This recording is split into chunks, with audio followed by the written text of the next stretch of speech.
आज के संदर्भ में जब भारतीय संसद में वक्फ बिल संशोधन के लिए प्रस्तुत हो रहा है, एक नए युग की शुरुआत हो रही है जिसमें पक्के मुसलमानों से निवेदन हो रहा है कि वो सच्चे मुसलमान बने।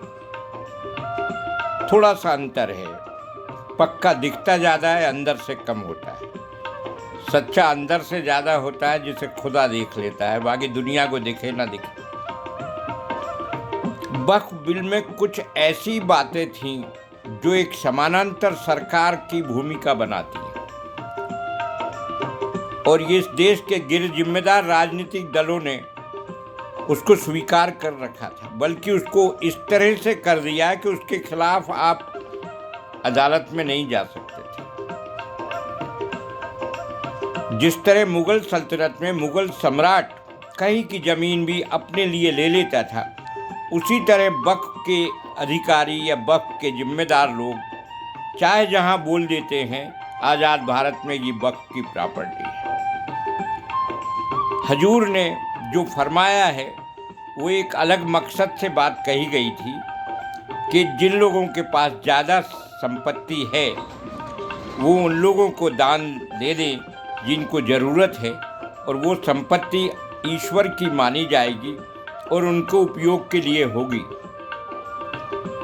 इसकी व्यवस्था की कुछ रास्ते भी दिए हैं, पर भारत के अलावा अन्य देशों में कहीं वक्फ का जिक्र नहीं है।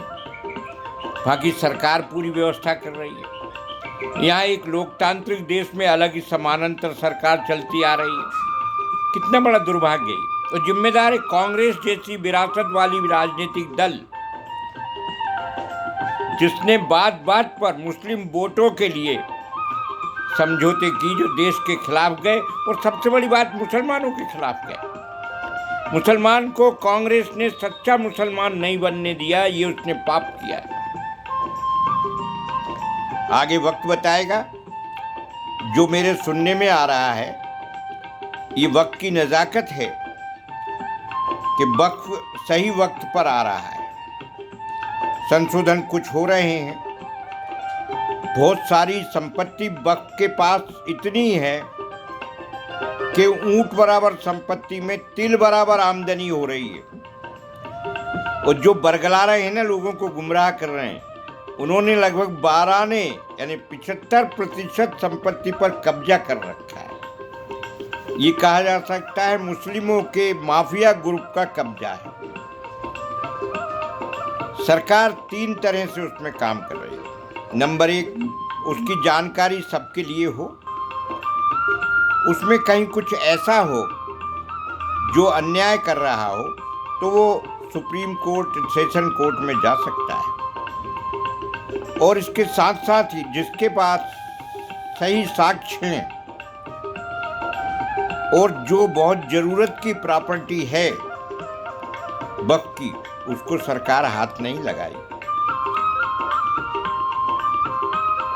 कुल मिलाकर ये कहा जा सकता है कि ये मुसलमानों के लिए और ख़ास तौर से ज़रूरतमंद मुसलमानों के लिए एक बहुत बड़ा सरकार का कोशिश है, जो एक जिम्मेदार पिता की होती है।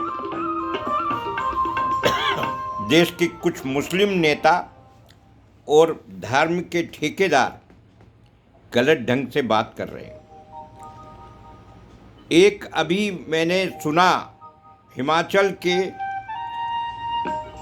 बड़े समझदार हैं शादाब भाई, उनका इंटरव्यू देखकर मैं गदगद हो गया।